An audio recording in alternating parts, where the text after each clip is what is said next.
Welcome to another episode of the Ticklish. Hey, don't do that. The Ticklish Travel. Welcome to another episode of the Ticklish Traveler and his travel tales. Don't do that.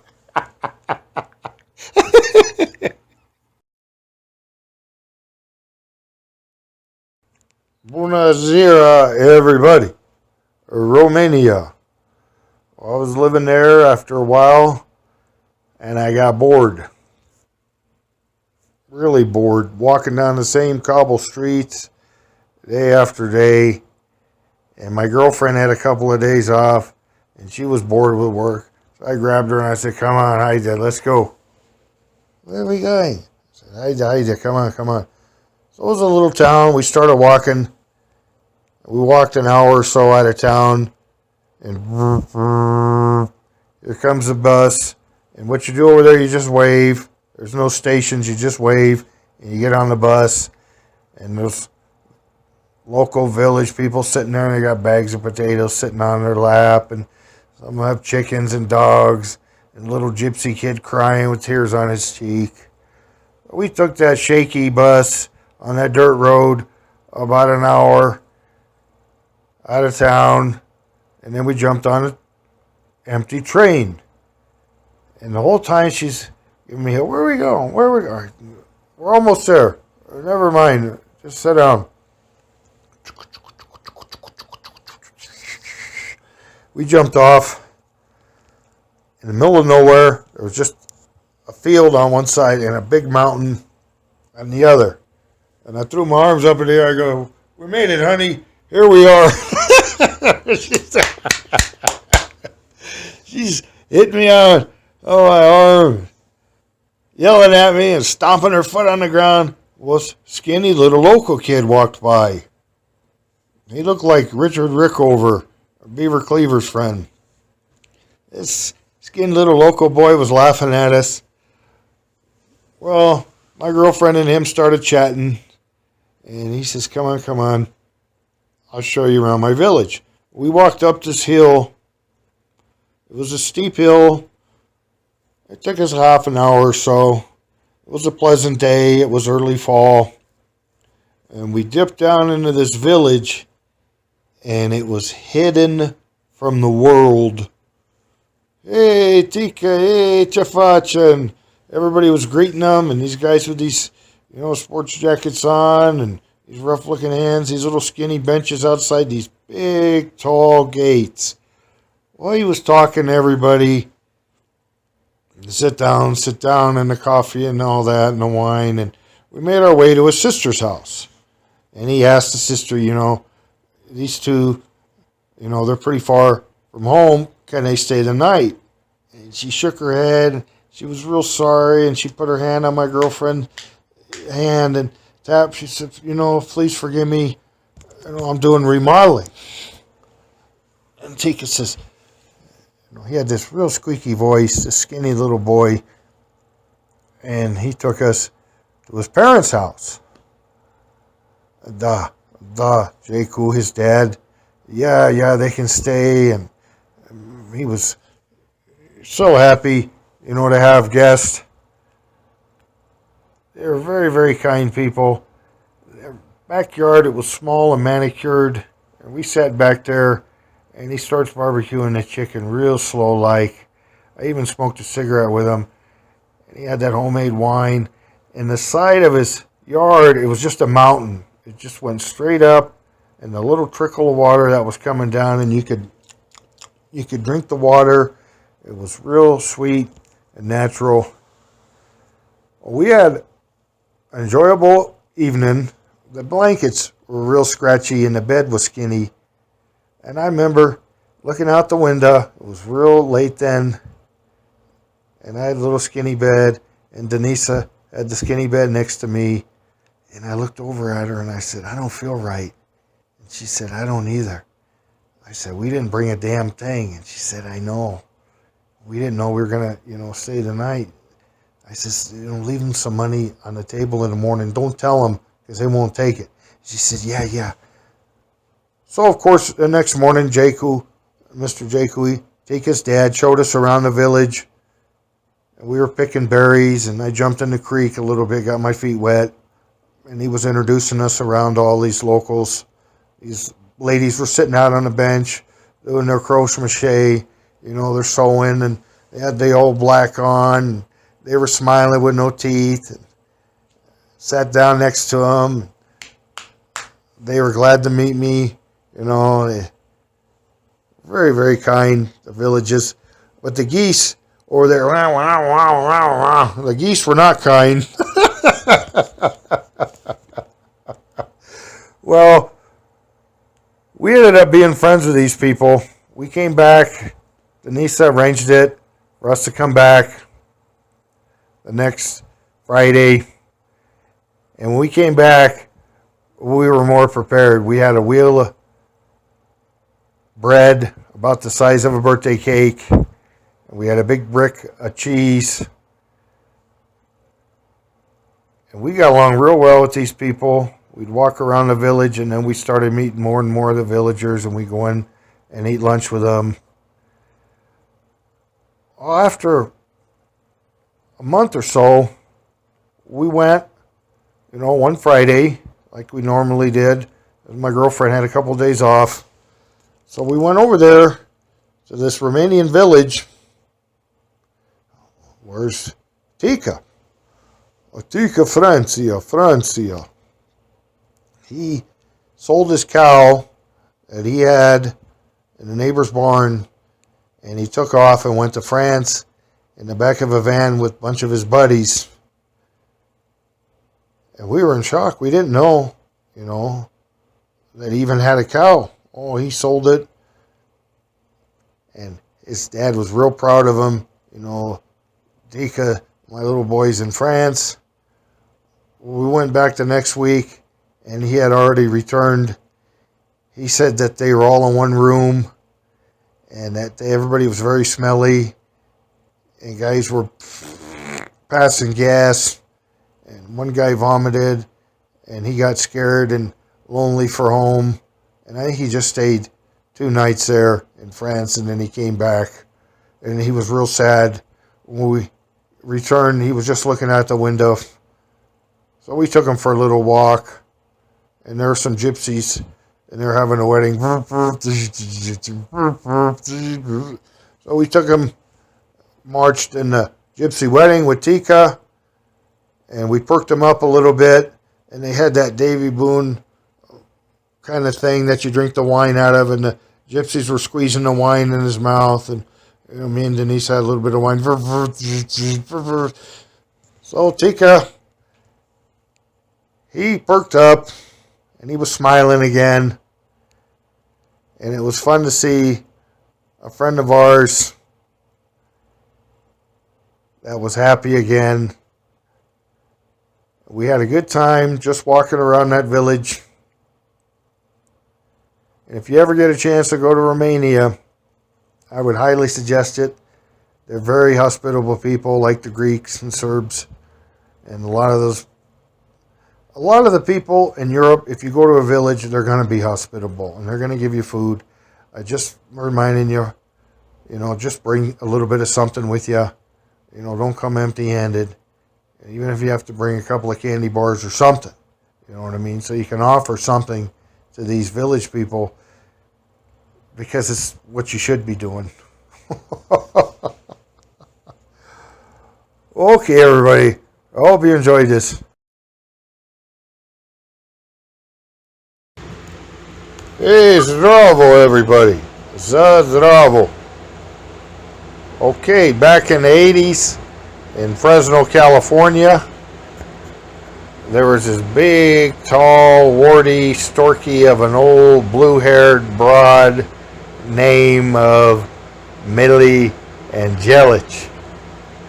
And she was as big as a palm tree, and she had that cotton candy blue hair, and she used to walk by the house real slow like, and she'd put her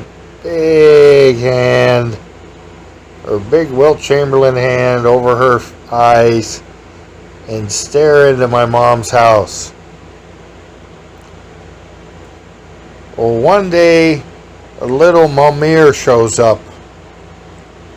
It was her sister's kid. He was 302 pounds and 5'10". I like to drink milk.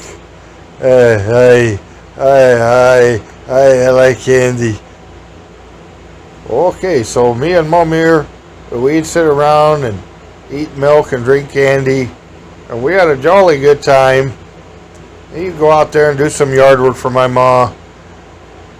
He was real helpful, but Millie was embarrassed of him.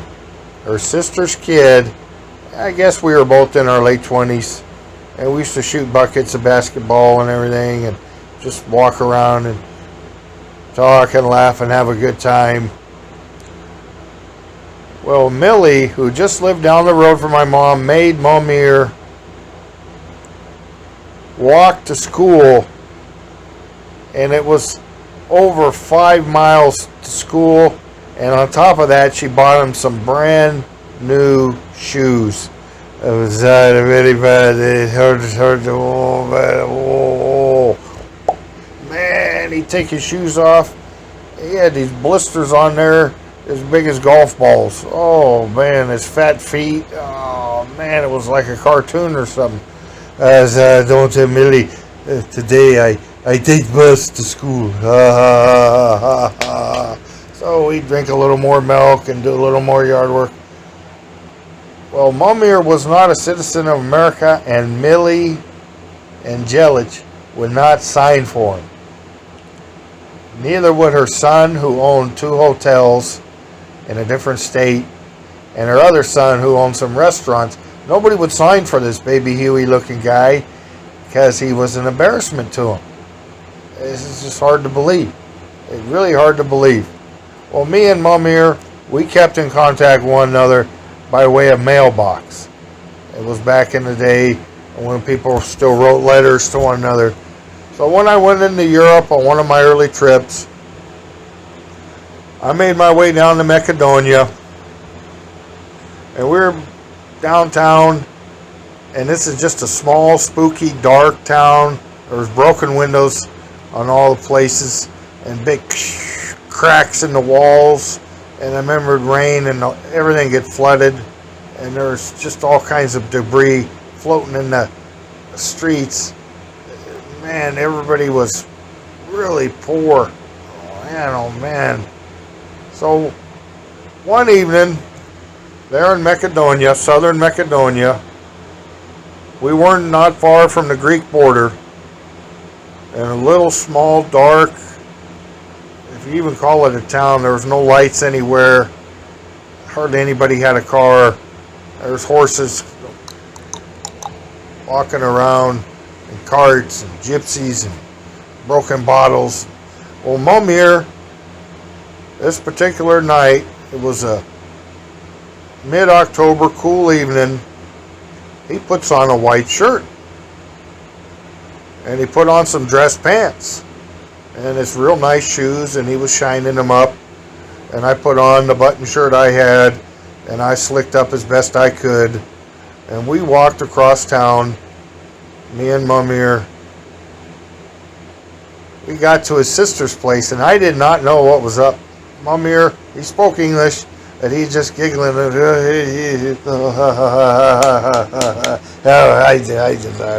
we go. I knew he had a sister, and the sister had a kid. It's probably birthday. Yeah, I don't know. We get there, and everybody, the sister, the husband, the kid, the neighbor, it was a big party to celebrate their brand new toaster.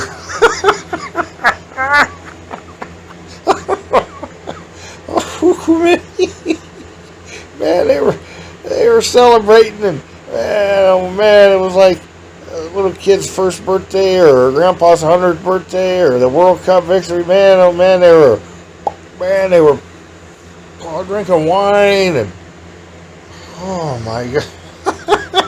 I gotta admit, it was good toast, and they had buttered and everything, and they had a little salami and all that. cheese. They give you everything over there. And Macedonia, Serbia, Montenegro, these countries, Greece, the same way. They just give you everything. They don't know what you want. They're very hospitable. Everything's in your belly by midnight. I mean, it's just the way those people are. Well, we had a good time celebrating their toaster, and everybody was, kind of taking pictures and stuff with it, with their old cameras. But not like now. Oh, man. And then about a week later, it was a week later, me and Momir, we went down Granica. And most Europeans know this word. Granica just means border. Okay? So people, many people, friends of my dad's and friends of my mom, people have been over in that part of, to Macedonia's real Opazno and all this is dangerous and, to be careful.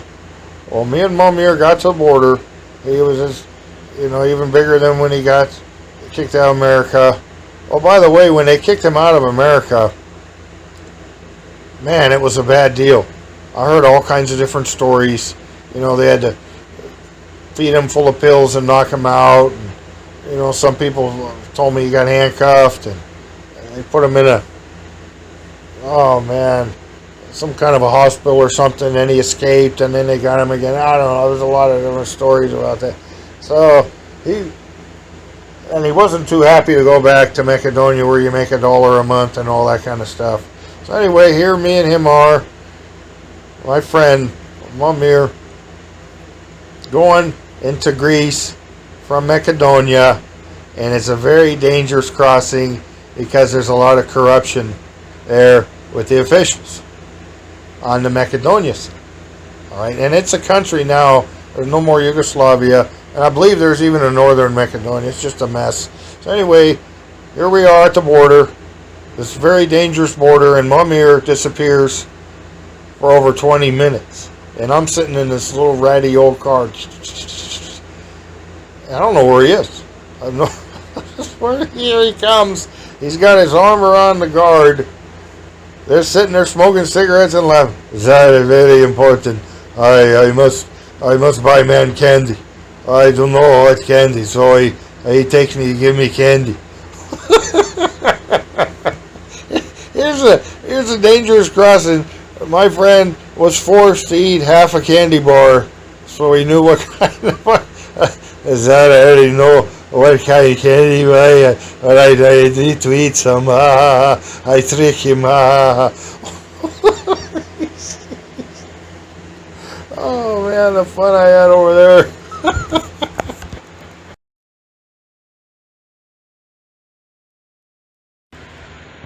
Hello everybody. I was exhausted.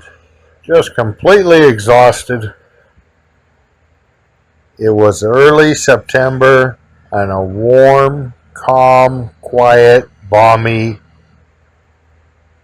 Czechoslovakian night. I couldn't walk anymore. I was just spent, man. I had gone swimming, walking, swam some more, walked some more. Whew, man, my stomach was hurting. I had to go get me some, what they, mleko. M-L-E-K-O, mleko. So I went into the local store, and it's all Chinese owned now. And a little kid and his mom followed me around. They thought I was going to swipe something. It was a very uneasy feeling and very strange to be in Czechoslovakia in early September night.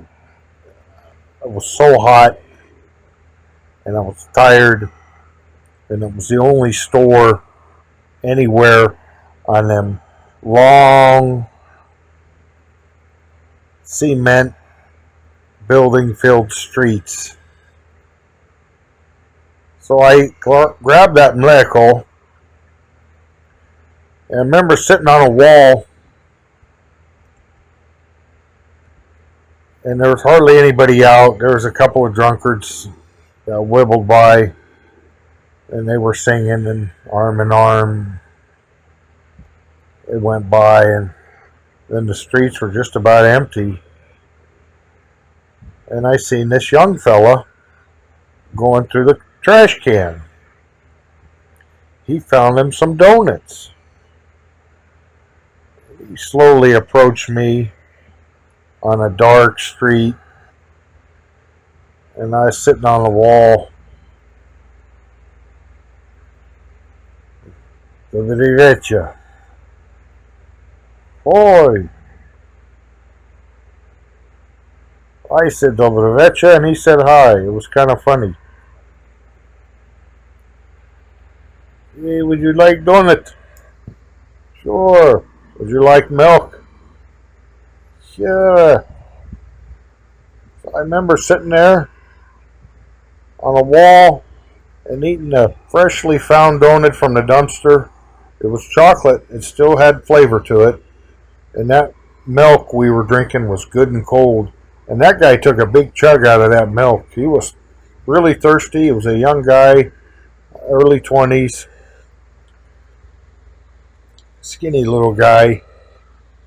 And he started talking to me